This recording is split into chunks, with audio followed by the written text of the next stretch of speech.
नमस्कार दर्शकों, मैं आर्यश अग्निहोत्री आप सबका स्वागत करता हूं।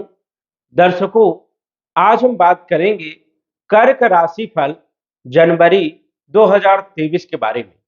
जनवरी का महीना कर्क राशि वालों के लिए कैसा रहेगा? क्या लाभ होगा, क्या नुकसान होगा, क्या सावधानी रखना होगा, क्या उपाय करना होगा, सभी जानकारी इस वीडियो के माध्यम से हम जानने वाले हैं। साथ ही साथ हम जानेंगे आपके संपूर्ण क्षेत्रों के बारे में। जनवरी के महीने में आपका स्वास्थ्य कैसा रहेगा, धन की स्थिति कैसी रहेगी, नौकरी के लिए समय कैसा रहेगा, व्यापार के लिए समय कैसा रहेगा, शिक्षा, संतान, प्रेम, विवाह के लिए समय कैसा रहेगा, आपका वैवाहिक जीवन कैसा रहेगा, भाग्य साथ देगा या नहीं देगा, कार्य क्षेत्र आपका कैसा रहेगा, लाभ होगा, नुकसान होगा, विदेश यात्राओं का योग बनेगा या नहीं बनेगा, आदि हम सभी के बारे में विस्तार से जानेंगे। तो आइए जानते हैं। सबसे पहले हम बात करेंगे ग्रहों की स्थिति के बारे में। कर्क राशि के अनुसार से यदि हम बात करें तो लगन भाव आपका खाली रहेगा, धन भाव भी खाली रहेगा, पराक्रम भाव भी खाली रहेगा। चौथा भाव में केतु विराजमान रहेंगे। चौथे भाव में तुला राशि में केतु पहले से ही विराजमान है। पंचम भाव आपका खाली रहेगा और छठे भाव में सूर्य और बुध यहां पर गोचर करेंगे धनु राशि में। धनु राशि में सूर्य 14 जनवरी तक रहेंगे और 14 जनवरी को राशि परिवर्तन करेंगे मकर राशि में। तो मकर संक्रांति भी हम कहते हैं जब भी सूर्य का मकर राशि में गोचर होता है। तो मकर राशि में 14 जनवरी को सूर्य का गोचर होगा और ये गोचर आपके लिए लाभदायक नहीं होगा, लेकिन 14 जनवरी तक सूर्य आपको लाभ देने का काम करेंगे। वही बुध भी धनु राशि में छठे भाव में गोचर करने वाले हैं और 18 जनवरी को वक्री से मार्गी हो जाएंगे, तो ये लाभ पहुंचाने का काम करेंगे। सप्तम भाव में मकर राशि में पहले से ही शनि और शुक्र विराजमान है। शुक्र यहां पर मकर राशि में सप्तम भाव में 22 जनवरी तक रहेंगे और 22 जनवरी के बाद राशि परिवर्तन करेंगे, कुंभ राशि में चले जाएंगे और शनि भी 17 जनवरी को कुंभ राशि में चले जाएंगे, मकर राशि को छोड़ करके अष्टम भाव में। शनि 17 जनवरी को जब अष्टम भाव में जाएंगे तो कर्क राशि वालों की ढैया प्रारंभ होगी और ये ढैया नुकसानदायक होगी, क्योंकि जब भी शनि अष्टम भाव में गोचर करता है तो यहां पर जो है शनि नुकसान पहुंचाने का काम करता है। तो बहुत सारी आपको सावधानी भी रखना होगा। भाग्य भाव में पहले से ही गुरु महाराज विराजमान है। आपके दसम भाव कैरियर के क्षेत्र में राहु विराजमान है, जो कि यहाँ पर लाभ पहुंचाने का काम करते हैं। और एकादश भाव में मंगल विराजमान है और मंगल यहाँ पर 12 जनवरी को वक्री से मार्गी हो जाएंगे, जो कि आपको लाभ देने का काम करेंगे। 12वां भाव आपका खाली रहेगा। तो ये ग्रहों की स्थिति है। अब हम जान लेते हैं कि ये ग्रह आपके किस प्रकार के परिणाम देने वाले हैं नए वर्ष में, जनवरी के महीने में। सबसे पहले आपके लगन भाव को देखेंगे। लगन भाव पर गुरु की पंचम दृष्टि पड़ रही है, जिससे आपका स्वास्थ्य बढ़िया रहेगा, कॉन्फिडेंस आपका बना रहेगा। शुक्र और शनि की भी दृष्टि है, जिससे आपके कारोबार में वृद्धि होने के योग बनेंगे और कॉन्फिडेंस आपका बना रहेगा, कार्य आपके बनते रहेंगे।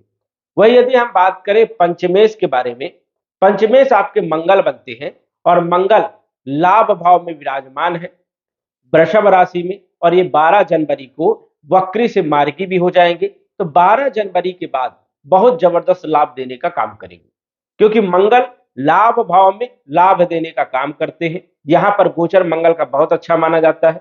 लाभ देंगे, आय में वृद्धि करेंगे और आय के स्रोत भी पैदा करेंगे। तो मंगल की स्थिति यहां पर बहुत अच्छी रहने वाली है। धन भाव में दृष्टि होने से धन देने का काम करेंगे, आय में वृद्धि करने का भी काम करेंगे। पंचम भाव में सप्तम दृष्टि होने के कारण शिक्षा, संतान और प्रेम विवाह में सफलता दिलाने का काम करेंगे। फाइनेंस सेक्टर को मजबूत करने का काम करेंगे। वही मंगल की अष्टम दृष्टि छठे भाव में पड़ेगी, जिससे रोग, ऋण और शत्रुओं को समाप्त करने का काम करेंगे। तो मंगल आपको लाभ देने का काम करने वाले हैं। वही यदि हम बात करें धन भाव के मालिक के बारे में, धनेश आपके सूर्य बनते हैं और सूर्य का गोचर आपके छठे भाव में होगा।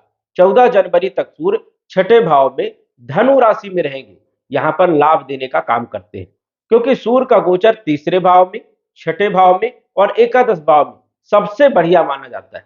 इस कारण से सूर्य आपको धन देने का काम करेंगे, रिकवरी करवाने का काम करेंगे और कंपटीशन में सफलता दिलाने का भी काम करेंगे। तो सूर्य आपको लाभ देने वाले हैं 14 जनवरी तक। लेकिन 14 जनवरी को जब राशि परिवर्तन होगा तो दाम्पत्य जीवन में समस्या पैदा करने का भी काम सूर्य महाराज करेंगे। इस कारण से कंप्रोमाइज करके चलना है और दाम्पत्य जीवन को मधुर बनाने का प्रयास करना है। तो ये स्थिति यहाँ पर बनी रहेगी। छठे भाव में पहले से ही बुध विराजमान रहेंगे और बुध यहाँ पर कारक माने जाते हैं। धनु राशि में बुध यहाँ पर विराजमान रहेंगे। 18 जनवरी को ये वक्री से मार्गी हो जाएंगे तो बहुत सारे लाभ देंगे। यदि आप बैंक से ऋण लेना चाहते हैं तो ले सकते हैं, कोई बिजनेस प्रारंभ करना चाहते हैं, व्यापार करना चाहते हैं तो ऋण लेकर के आप कर सकते हैं। लेकिन आपकी ढैया भी प्रारंभ हो रही है, इस कारण से बहुत ही सोच समझ करके काम करने का यहाँ पर ध्यान रख करके काम करने की जरूरत रहेगी। विशेष तौर पर यहाँ पर ध्यान रखना है क्योंकि ढैया आपकी नुकसानदायक रहेगी। 17 जनवरी 2023 से जैसे ही शनि राशि परिवर्तन करेंगे तो कर्क राशि वालों की ढैया प्रारंभ हो जाएगी और ये ढैया थोड़ा सा नुकसानदायक होगी, मानसिक टेंशन देने का काम करेंगे, आर्थिक नुकसान भी करेंगे, खर्चे आपके बढ़ जाएंगे और जो भी आप डिसीजन लेंगे उसमें बहुत सारी परेशानियां देखने को मिलेगी। इस कारण से जो भी आप डिसीजन ले सोच समझ करके डिसीजन लेने की आपको जरूरत है।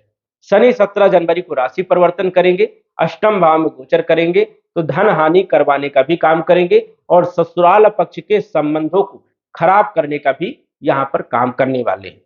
शुक्र आपके सप्तम भाव में गोचर करेंगे 22 जनवरी तक। शुक्र का गोचर सप्तम भाव में अच्छा नहीं माना जाता है, इस कारण से दाम्पत्य जीवन में समस्याएं पैदा ना होने दे। लाभ के मालिक है शुक्र, सप्तम भाव में गोचर कर रहे हैं। धर्म पत्नी की बातों को मानना है और उनके कहे अनुसार से आपको कार्य करना है जिससे आपको लाभ होगा। यदि आप व्यापार कर रहे हैं, बिजनेस कर रहे हैं या नौकरी कर रहे हैं या कोई भी कारोबार कर रहे हैं तो अपनी धर्म पत्नी का सहयोग जरूर लेना चाहिए जिससे आपको लाभ देखने को मिलेगा। तो शुक्र 22 जनवरी को अष्टम भाव में आ जाएंगे और अष्टम भाव में मिले जुले परिणाम देने का काम करेंगे। धन खर्चे भी करवाएंगे और धन दिलाने का भी प्रयास यहाँ पर शुक्र करते हैं। भोग विलास में खर्चा करवाने का भी काम करते हैं।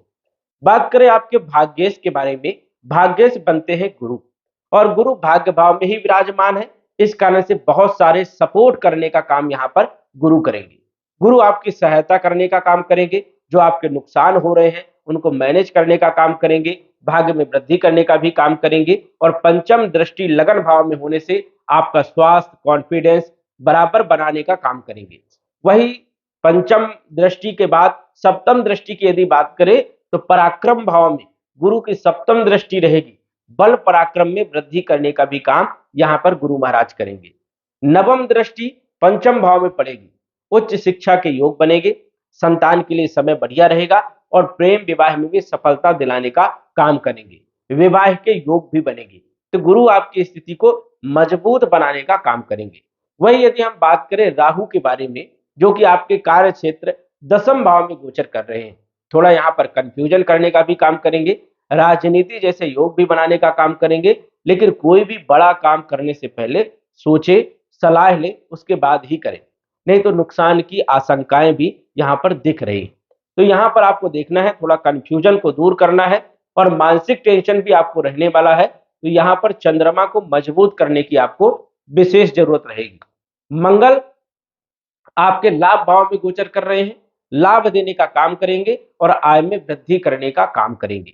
लेकिन आपको शनि का उपाय विशेष करना है क्योंकि शनि आपके अष्टम भाव में जाएंगे, ढैया आपकी प्रारंभ होगी, आर्थिक नुकसान करेंगे, मानसिक नुकसान भी करेंगे। इस कारण से जो है शनि का उपाय जरूर करें।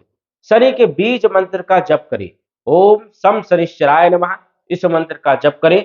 साथ ही साथ दशरथ कृत शनि स्तोत्र का पाठ करें शाम के समय प्रतिदिन। यदि आप ये कार्य करेंगे तो शनि आपको अच्छे परिणाम देने का काम करेंगे। तो दर्शकों, आज बस इतना ही। धन्यवाद।